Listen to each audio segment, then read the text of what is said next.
It was a bright Tuesday afternoon in April when everything changed at the Central Public Library. The cherry blossoms were in full bloom, and students were bustling in and out, preparing for their final exams. Among them was 16-year-old Zara Robinson, her backpack heavy with AP history books and her mind focused on the upcoming test. She'd done this walk 100 times before. The library was her sanctuary, a quiet place where she could study without her little brother's constant video game sounds in the background. Today, she wore her usual school outfit: neat jeans, her favorite yellow sweater, and the worn-out sneakers she kept meaning to replace. As she was leaving the library, clutching her newly borrowed books, a police cruiser pulled up to the curb. Officer James Miller stepped out, his hand already resting on his belt. Something about the way he moved made the other students pause and watch. "Hey, you there. Stop right where you are," he called out, his voice carrying across the library steps. Zara looked around, confused, before realizing he was addressing her. Her heart started beating faster, but she remembered what her parents had always taught her: stay calm, be respectful, but know your rights. "Is something wrong, officer?" she asked, keeping her voice steady despite the tremor in her hands. Around her, other students had stopped walking, and a few had quietly taken out their phones. "Those books, did you steal them?" Officer Miller demanded, pointing at the stack of advanced history text in her arms. Zara felt her face grow hot, but she kept her composure. "No, sir. I just checked them out. I have my library card right here." She slowly reached for her wallet, making sure her movements were clear and visible. But Officer Miller wasn't interested in seeing her library card. "Put your hands where I can see them," he barked, taking a step closer. "We've had reports of theft in this area." By now, a small crowd had gathered. Mrs. Chen, the librarian who had helped Zara find her books just minutes ago, hurried down the steps. "Officer, there must be some mistake. Zara is one of our regular students." "Step back, ma'am." Officer Miller cut her off. "This is police business." Zara could feel tears threatening to fall, but she blinked them back. She thought about her mom, who had just been elected mayor, about all the conversations they'd had about staying strong in difficult moments.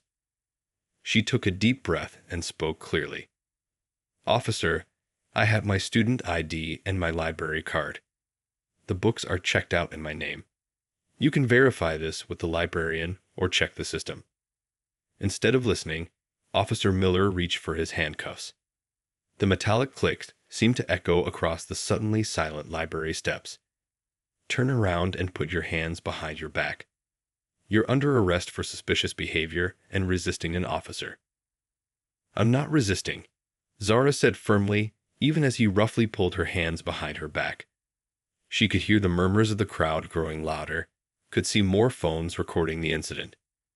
She caught sight of her reflection in the library windows, a student in a yellow sweater being handcuffed for carrying library books. As Officer Miller began reciting her rights, Zara spotted her best friend in the crowd, already on the phone. She knew exactly who her friend was calling, and for the first time since the officer had stepped out of his car, Zara felt a glimmer of hope. Her mother, Mayor Diana Robinson, would know what to do. The police cruiser's door slammed shut, and as they pulled away from the curb, Zara caught one last glimpse of the library steps. Mrs. Chen was frantically waving Zara's checked-out books in the air, trying to show the receipt, while dozens of phones captured every moment of what was about to become the incident that would change their city forever. Diana Robinson was in the middle of her third city council meeting of the day when her phone buzzed. Usually, she kept it on silent, but as a mother of 2 teenagers, she'd learned to keep it on vibrate, just in case. The bright screen showed 5 missed calls from her daughter's best friend, Ashley. Her stomach dropped. Something was wrong. "Excuse me," she said, rising from her chair at the head of the long conference table. The budget discussion about park renovations would have to wait. "I need to take this call." As she stepped into the hallway, the phone buzzed again. Her hands shook slightly as she answered. Ashley, what's wrong? The girl's voice came through in broken sobs. Mrs. Robinson, it's Zara. The police, they arrested her at the library. She didn't do anything wrong. She was just checking out books for our history project. Diana's world tilted sideways for a moment. She steadied herself against the wall, her other hand gripping the phone tighter.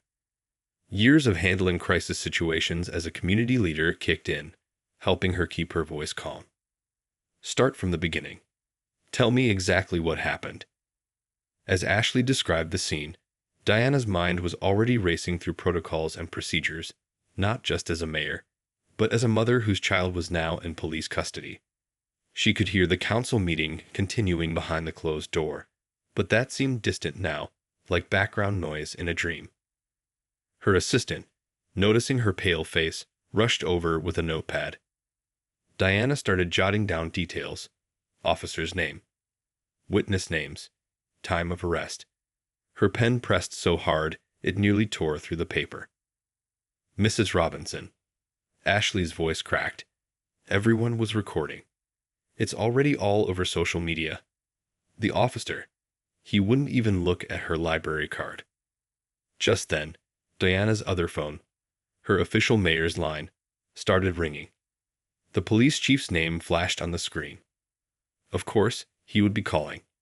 This wasn't just any wrongful arrest. This was the mayor's daughter. Ashley, thank you for calling me. I need you to send me any videos you have.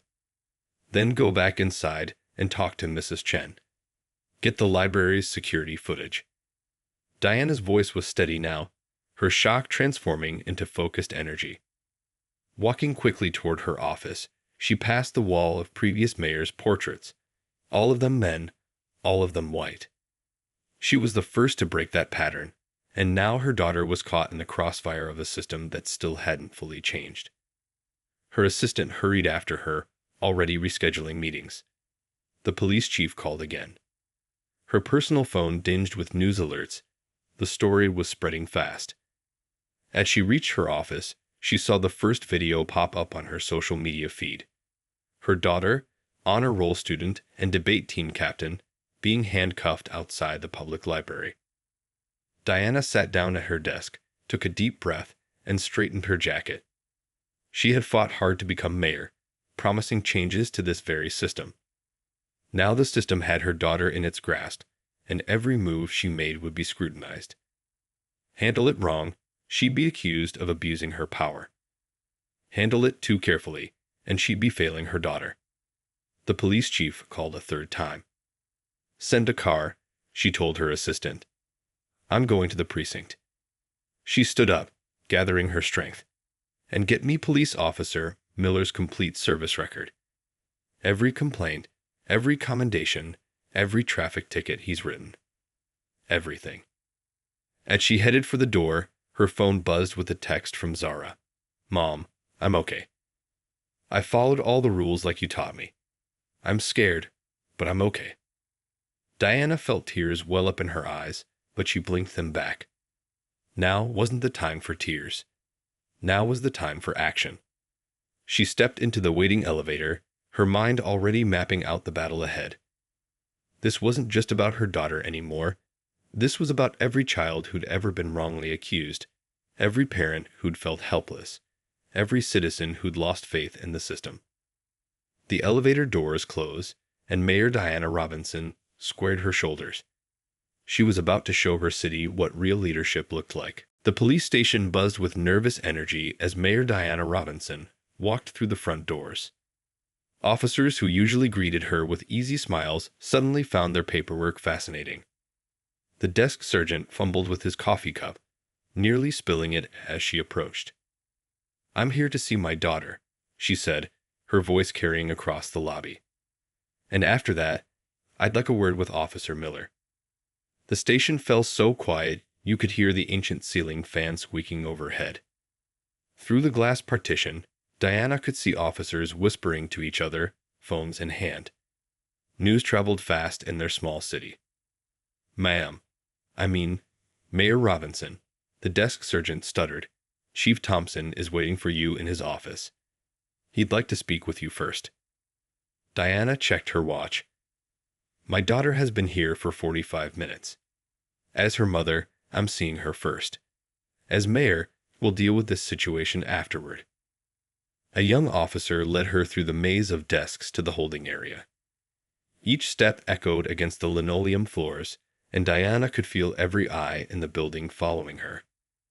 She'd walked these halls dozens of times before as mayor, but never like this. When she saw Zara sitting on a bench, still in her yellow sweater, but now with her shoelaces removed per protocol, Diana's heart squeezed in her chest. Her daughter looked so young, yet she sat there with her back straight, chin up, just like they'd talked about in all those conversations about being strong in a world that wasn't always fair. Mom. Zora stood up, and for a moment, she wasn't the composed young woman from the library videos. She was just a scared teenager who needed her mother. Diana hugged her daughter tight, then held her at arm's length to check her over. Are you hurt? Did they? I'm okay, Mom, Zara whispered, just shaken up. Officer Miller was rough with the handcuffs, but I'm not hurt. Diana nodded, making a mental note. Every detail would matter later. Tell me everything, sweetheart. Don't leave anything out. As Zara recounted the incident, Diana noticed a female officer lingering nearby, looking increasingly troubled. Good. Not everyone here was comfortable with what had happened. Chief Thompson appeared in the doorway, his face a mask of professional concern. Mayor Robinson, we need to discuss how to handle this situation. Diana turned to face him, keeping one hand on Zara's shoulder. Yes, we do. But first, you're going to release my daughter. The library has already provided security footage showing she checked out those books legally. There was no probable cause for this arrest. Of course, the chief said quickly, too quickly. We'll process her release right away. About Officer Miller. We'll discuss Officer Miller in your office. Diana cut him off. Along with the 37 similar complaints filed against him in the past year alone. She saw his eyes widen slightly. Yes, I've already had my office pull his records. The female officer who'd been listening stepped forward.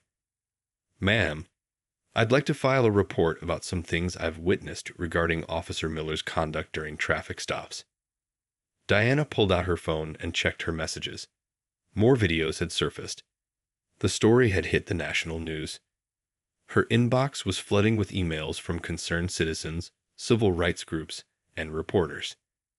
Chief, she said, her voice firm but level, in the next hour, I will be releasing a statement as mayor announcing a full investigation into this incident. Not an internal review, not a private conversation. A full, transparent investigation involving independent oversight. She could see him preparing to object, to talk about police union contracts and proper procedures.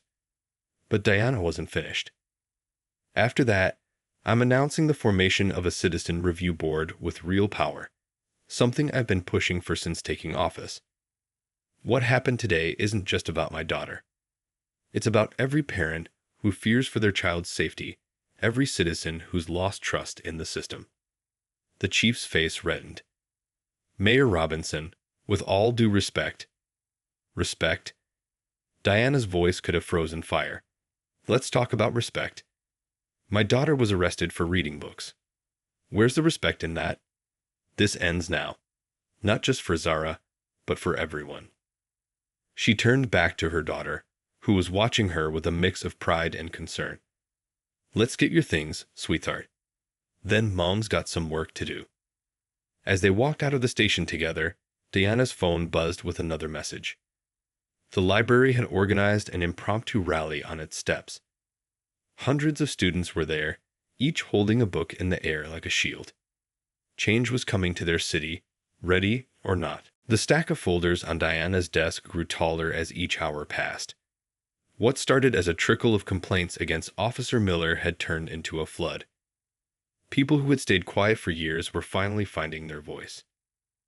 Mayor Robinson, her assistant, called from the doorway, holding yet another file. A retired officer is here to see you. Says he has something important to share about Miller. Diana rubbed her tired eyes. It was already past midnight, but sleep felt impossible. Send him in.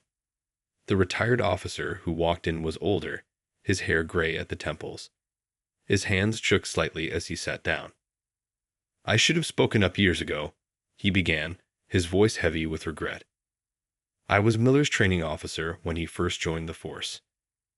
Diana leaned forward, grabbing her notepad. Tell me everything. The story that unfolded was like watching dominoes fall. Early warning signs ignored. Complaints brushed under the rug. Young officers who tried to report problems were told to stay in their lane. The retired officer's voice cracked as he described watching Miller's behavior grow worse over the years. Last month, I saw him hassle a young kid delivering newspapers. Called it a suspicious activity check. The kid was just doing his job, wearing his delivery company vest and everything. As he talked, Diana's phone lit up with text messages. More officers were coming forward. The dam had broken. A young rookie wrote about watching Miller throw away a driver's license during a traffic stop, then cite the driver for not having ID. Another described Miller bragging in the break room about how many tickets he could write in minority neighborhoods. The police union president had already called 3 times, leaving increasingly angry voicemails about proper channels and officer privacy. Diana let them pile up unanswered. Her computer dinged with a new email. Someone had dug up old dashboard camera footage. Miller roughing up a teenager outside a basketball court, claiming the boy matched a description. The boy's crime: wearing basketball shorts in summer. Mom. Zara appeared in the office doorway, carrying 2 cups of hot tea. She refused to go home, insisting on helping sort through the files. You need to see this. She handed over her phone, showing a social media post that was going viral. A local shop owner had posted his security camera footage from 6 months ago. Officer Miller harassing a group of students waiting for the bus outside his store. The shop owner had complained then, but nothing happened. The retired officer shook his head as he watched the video. That's exactly how it always went down. He'd pick his targets, make up some reason to hassle them, then dare them to complain. Diana's desk phone rang, the police chief again, probably with another suggestion about handling this quietly. She let it go to voicemail. Look at this, Zara said, pointing to her laptop screen. Other police departments where Miller had worked before were releasing his records. A pattern emerged. Complaints would pile up. He'd transfer to a new department, and the cycle would begin again. The retired officer stood up slowly. There's something else you should know. Miller has a daughter, too. She's about your age. He nodded toward Zara. Last I heard, she was leading student protests against police brutality at her college. Imagine that. Even his own kid is fighting against what he stands for. Diana's assistant appeared again.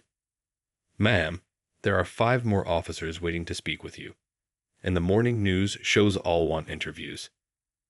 Looking at the mountain of evidence on her desk, Diana made a decision. Call the FBI Civil Rights Division. This is bigger than our city can handle alone. Zara touched one of the files gently. All these people. They were just waiting for someone to listen. Diana reached for her daughter's hand. Sometimes people need to see someone else stand up before they find their own courage. What happened to you was wrong, but look what it started. Her phone buzzed again. Another news alert. The police union was holding an emergency meeting. They could probably see what was coming. Real change, real consequences, real accountability. The retired officer paused at the door. You know what Miller's biggest mistake was? He thought having a badge meant having power. He forgot that real power comes from serving the community, not controlling it. Dawn was breaking outside the mayor's office windows. It would be a long day ahead, full of interviews and investigations and hard conversations. But as Diana looked at the evidence piled on her desk, she knew there was no turning back. The truth was finally coming to light. The city had never seen anything quite like it. What started as a small gathering on the library steps had grown into something extraordinary. People from every neighborhood, every background, stood together under the warm spring sun. Students from Zara's high school had started it all.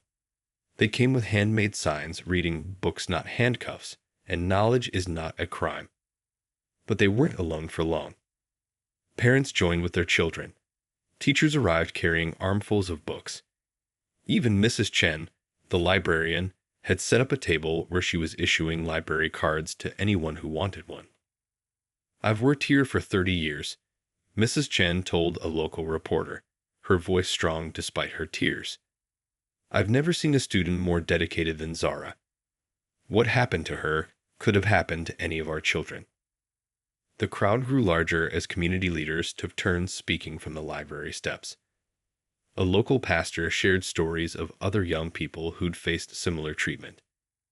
A retired teacher talked about watching her students fear the very people meant to protect them. At the back of the crowd, Diana noticed something that made her pause. Officer Miller's daughter had arrived. The young college student stood quietly, holding a sign that read, "Change starts at home." Their eyes met briefly across the crowd, and Diana saw both pain and determination in the young woman's face. "Mom," Zara whispered, tugging at her sleeve. "Look." More police officers were arriving, but not to break up the gathering. These were the ones who had come forward with complaints about Miller, now standing in civilian clothes among the protesters. The young female officer who had spoken up at the station was there, along with several of her colleagues. "We're here to listen," one officer announced, removing his cap. "We've been part of the problem by staying silent. That ends today." The crowd parted as an elderly man made his way to the front. Everyone recognized him. He owned a local diner for decades. His hands shook as he took the microphone. "Last year," he began, his voice wavering, "my grandson was stopped by Officer Miller while walking home from his evening shift at the grocery store. He was wearing his work uniform, had his name tag on and everything. Still got pushed against a wall and searched." The old man wiped his eyes. "I told him not to make waves, to just keep his head down. What kind of advice is that to give your grandson? Today, that changes. Today, we all stand up." From somewhere in the crowd, someone started singing, an old civil rights song that many remembered from their parents and grandparents. The melody spread slowly, voice by voice, until it filled the air. Reporters from national news networks had arrived, their cameras capturing the scene. But this wasn't just a show for the media. This was a community finding its voice. A group of students had set up a table where people could share their stories. The line stretched around the block, not just stories about Miller, but about every time they'd felt powerless, every time they'd been treated unfairly, every time they'd been afraid to speak up. Diana watched as Zara walked over to Officer Miller's daughter. The two girls stood face to face for a moment before hugging each other tightly.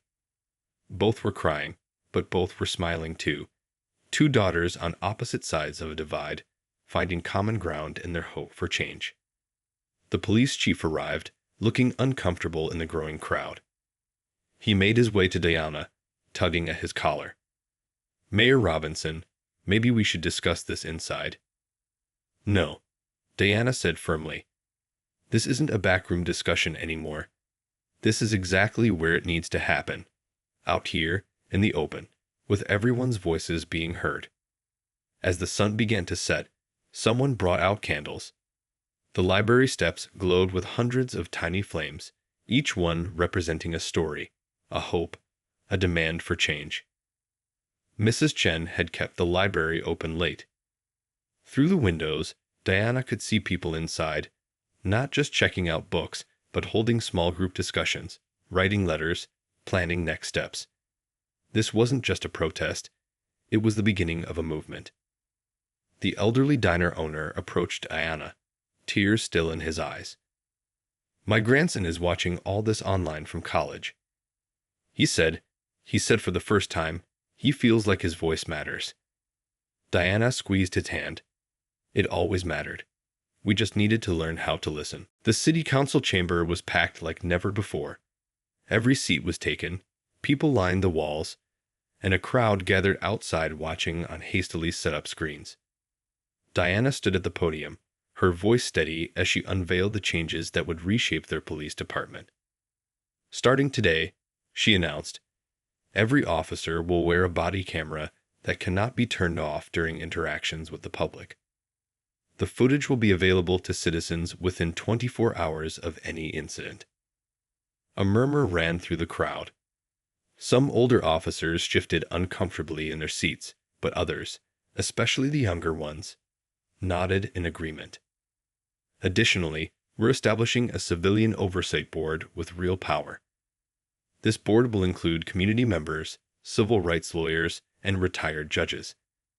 They'll have the authority to review complaints and recommend action.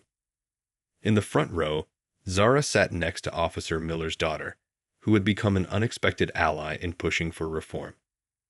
The young woman had shared stories from her childhood, helping everyone understand how bias could take root even at home. But perhaps most importantly, Diana continued, we're completely overhauling our police training program. De-escalation will no longer be just a chapter in a manual. It will be the foundation of everything we do. The new training instructor, a respected retired officer known for his community work, stood up to explain the changes. We're going to learn from our mistakes, he said simply. Every officer will spend time volunteering in the communities they serve before they ever put on a badge. Officer Miller, suspended but present as required, sat stiffly in the back row. His face remained neutral, but his hands gripped his knees tightly as the changes were announced. His supervisor had already reported that during his suspension, Miller had voluntarily enrolled in bias awareness courses at the local community college. The young female officer who had first spoken up about Miller's conduct was now leading a workshop for her fellow officers about the importance of reporting misconduct. We protect and serve the community, she told them. That means protecting them from bad policing too. Diana watched as community members took turns at the microphone, sharing their hopes for the future. Mrs. Chen from the library described her new program where officers would come read to children after school, building relationships through stories instead of fear. The owner of the local diner announced he was starting a monthly Coffee with Cops program, where officers and community members could sit down together and just talk. Sometimes understanding starts with a simple cup of coffee, he said, his grandson beaming proudly from the audience. Even the police union, which had initially resisted the changes, was starting to see the benefits. Complaints against officers had already dropped as more of them embraced the new approach. Morale was improving as officers felt more connected to the community they served. This isn't about punishing police officers, Diana explained. It's about creating a department that truly serves everyone. When people trust the police, everyone is safer, including our officers. The screens outside showed the crowd growing larger. People had brought their children, wanting them to witness this moment of change. Some held signs saying thank you, not just for the reforms, but for showing that change was possible. A rookie officer raised her hand to speak. I joined the force to help people, she said, her voice trembling slightly. These changes, this is what helping people really looks like. The meeting continued into the evening as more people shared their stories and suggestions. Diana noticed Officer Miller listening intently now, something shifting in his expression as he heard story after story about the impact of biased policing. At the end of the night, as people were leaving, Miller's daughter approached the podium. I'd like to volunteer for the Youth Advisory Board, she said. I've seen how bias can hurt families, both those targeted by it and those who hold it. Maybe my experience can help break that cycle. Diana looked out at the faces in the chamber, officers and civilians, young and old, people from every part of their city. Real change wasn't just about new rules and cameras. It was about changing hearts and minds, about people choosing to be better, about communities coming together instead of being driven apart. As she gathered her papers, she saw Zara hugging Mrs. Chen. The incident that started all this seemed both long ago and just yesterday. Sometimes, Diana realized, it takes a spark to start a fire, and sometimes that fire can light the way to something better. The disciplinary hearing room felt smaller than usual that morning. Officer Miller sat alone at the table, his uniform perfectly pressed, but his shoulders slightly slumped. The weight of his actions seemed to have finally settled on him after weeks of reflection. The Civilian Oversight Board filled the seats across from him. Teachers, business owners, retired judges, and community leaders who had volunteered to serve. Among them sat his own daughter, who had been appointed as the youth representative. She met his eyes briefly, and for the first time in years, he didn't look away. "Officer Miller," the board chairwoman began, her voice firm, but not unkind, "we've reviewed all the evidence, including your recent efforts at rehabilitation. Would you like to speak before we make our decision?" Miller stood slowly, his hands trembling slightly as he unfolded a piece of paper. But after a moment, he set it aside. "I prepared a statement," he said quietly, "but I think I need to speak from the heart instead." The room fell silent. Through the windows, they could see protesters outside holding signs, not angry ones anymore, but messages of hope for change. Some of Miller's fellow officers stood among them, including the young female officer who had first spoken up. "I've been a police officer for 18 years, Miller began, his voice rough with emotion. "I told myself I was doing my job, following procedures, keeping people safe. But watching those videos of myself, reading those complaints, I didn't recognize the person I'd become." He turned to look at his daughter. "My own child had to leave home to escape what I represented. She's braver than I ever was, standing up for what's right while I was part of what's wrong." Tears formed in his daughter's eyes, but she sat straight and strong, her presence itself a testament to the possibility of change. "Last week," Miller continued, "I went back to the library. Not as an officer, just as a person. I watched the kids studying, checking out books, living their lives. I saw what I should have seen that day with Zora Robinson. Just a student trying to learn, trying to build a future." The chairwoman leaned forward. "And what have you learned from your suspension period?" Miller took a deep breath. "I've completed 3 bias awareness courses at the community college. I've attended every community meeting, even when it meant sitting quietly and listening to people share their pain that I caused. I've started counseling to understand why I let fear and prejudice control my actions." He turned to face the room, where Zara and her mother sat among the observers. "Mayor Robinson, Zara, I owe you more than an apology. I owe you a change, not just words, but actions. If you'll let me, I want to be part of making things better." Diana squeezed her daughter's hand as Zara stood up. The teenager's voice was clear and strong. "Actions matter more than words, Officer Miller. What will you do differently?" Miller nodded slowly. "I've asked to be reassigned to the community outreach program, if I'm allowed to keep my badge. I want to work with the youth program, showing other officers how to recognize and overcome their biases. My daughter has agreed to help me develop the training." The board members exchanged glances. The chairwoman spoke again. "We've reviewed your recent evaluations, your voluntary enrollment in rehabilitation programs, and the recommendations from your supervisors. We've also considered the community's input." Miller stood straight, ready to accept whatever decision they made.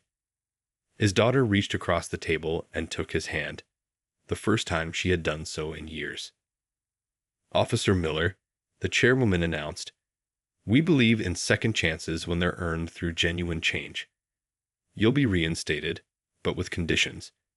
Mandatory continuation of bias training, permanent assignment to community outreach, and regular reviews by this board.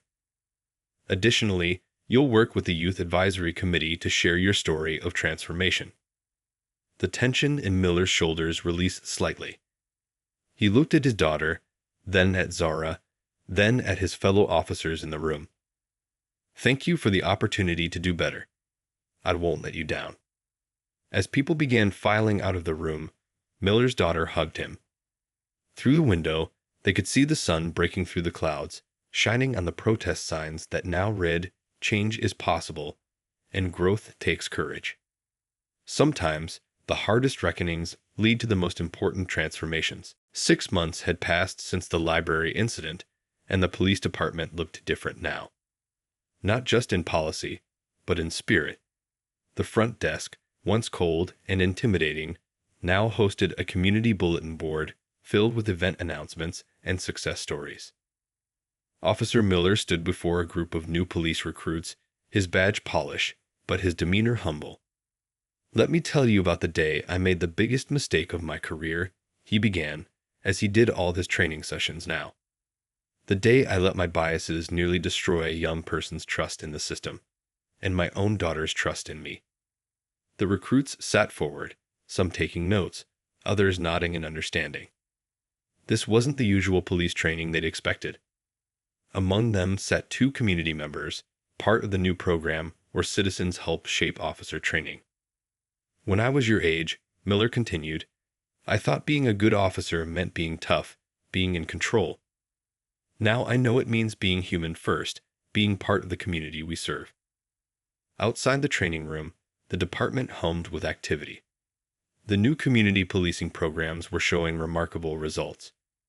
Crime rates had dropped, not because of aggressive enforcement, but because people had started trusting the police enough to work with them. At the front desk, Mrs. Chen from the library was setting up for the afternoon's reading program. Officers would take turns reading to local kids, building relationships one story at a time. The children's corner, once an afterthought, now held colorful beanbags and shelves of books. "Officer Miller," Mrs. Chen called out as he passed, "don't forget your reading, the little engine that could today. The kids have been asking for you specifically." Miller smiled, a genuine smile that reached his eyes, something rare in the old days. "Wouldn't miss it for anything," he replied. In another room, his daughter led a youth advisory meeting. Teenagers from all over the city sat around a table with police officers, discussing ways to build trust between young people and law enforcement. The walls were covered with posters designed by local students, promoting understanding and communication. "My dad used to be the officer everyone warned each other about," she told the group. "Now he's the officer parents request for their children's school programs. Change is possible when we're brave enough to face our mistakes." Mayor Diana walked through the station, noting how different everything felt. Officers greeted citizens with genuine warmth. The holding area, once a symbol of fear, had been partially converted into a community meeting space. Even the coffee in the break room was now supplied by the local diner owner, who came by every morning to chat with officers starting their shifts. In the new transparency office, civilians worked alongside officers, reviewing body camera footage and handling community feedback. The young female officer, who had first spoken up against Miller, now headed the department's internal accountability unit. "Mayor Robinson," called out a rookie officer, "we just had our first month with 0 bias complaints. The new training program is really working." Diana paused to look at a photo wall they created. It showed officers at community events, playing basketball with kids, helping elderly residents with groceries, attending neighborhood meetings. In the center was a picture from last week's graduation ceremony, where Officer Miller had been invited to speak about his journey of change. Zara, who now led her school's social justice club, often brought her classmates to the station for tours. "This is where it happened," she would tell them, pointing to the front desk. "But more importantly, this is where change began." The afternoon sun streamed through the station's windows, which now had their blinds permanently open. A small but symbolic change representing the department's new transparency. Outside, citizens walked past without the fear or hesitation that used to be so common. A call came in, not for an emergency, but from an elderly resident asking for an officer to check on her neighbor who hadn't picked up her newspaper. The dispatcher smiled as she radioed an officer. These were the kinds of community connections they were building now. In the break room, Miller sat with his daughter, sharing lunch like they hadn't done in years. On the wall behind them hung a framed quote: "Change begins with the courage to listen and the strength to grow." The police department had become more than a law enforcement agency. It had become a true part of the community it served. 1 year after the library incident, the city gathered for its annual community festival. But this year felt different. The police booth, once avoided by many, had become one of the most popular spots at the fair. Officer Miller stood beside his daughter, helping children try on plastic junior police badges. Each badge came with a small book about community service, an idea that had come from Zara's youth advocacy group. The line of excited kids stretched past Mrs. Chen's library booth, where she handed out free books and library cards. Remember when people used to cross the street when they saw an officer coming? Miller's daughter whispered to him, "Now look at this." A small girl tugged at Miller's sleeve. "Officer, can you read us a story?" she asked, holding up one of the books. Miller checked his watch. It was time for his shift to end, but he sat down on the grass instead. Soon, a circle of children gathered around him. Across the festival grounds, Mayor Diana watched the scene with a smile. She remembered the phone call from last week. Their city's police reform program had been chosen as a national model. Representatives from departments across the country would be visiting to learn from their experience. "Mom," Zara called out, rushing over with her laptop.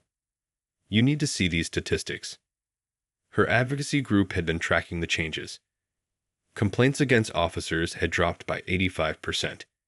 Community trust ratings had soared. Even crime rates were down, thanks to better cooperation between police and residents. The local diner owner, whose grandson was now in police academy training, served free coffee from his booth. "A year ago, I was afraid for my grandson's future," he told anyone who would listen. "Now I'm proud he's joining the force. Things are different here now." Near the stage, Miller's daughter prepared to give a speech. She'd become a regular speaker at police training academies across the state, sharing her story of how her father's transformation had helped heal not just their family, but their community. "When I was younger," she began, her voice carrying across the crowd, "I ran away from what my father represented. Today, I run toward the future he's helping build." The young female officer, who had first spoken up against Miller, now led workshops on ethical policing. Other departments sent their officers to learn from her. "Change isn't just about new rules," she often said. "It's about creating a culture where doing the right thing becomes natural." Mrs. Chen had expanded her library program. Police officers now had their own reading corner where they could suggest books about understanding and growth. Officer Miller's recommendation, Bridge Builders, had become their most borrowed book. As the sun began to set, the festival lit up with lanterns. Each one carried a message of hope written by community members. "Trust grows here," read one. "Community strong," said another. "Together we rise," glowed on a third. Diana took the stage for the closing ceremony. Looking out at the crowd, she saw something beautiful. Officers and civilians mingling freely, children playing without fear, elderly residents chatting with young rookies. The barriers that had once divided their city were falling, one relationship at a time.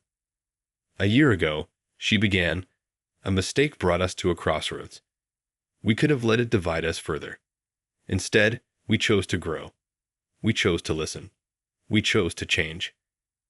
Officer Miller stood at the back of the crowd, his daughter on one side and Zara on the other.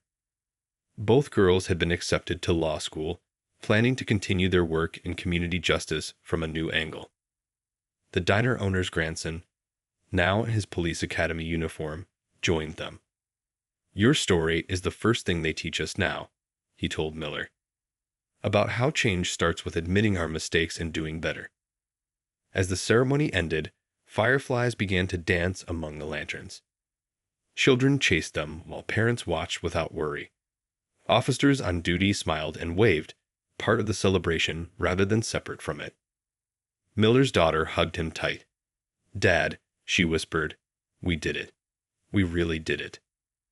The city had become a beacon of hope, proving that positive change was possible when people dared to imagine a better way. The library incident that started it all was now just a chapter in their story, not the end, but a beginning. As the last lanterns glowed against the night sky, their light seemed to promise an even brighter tomorrow.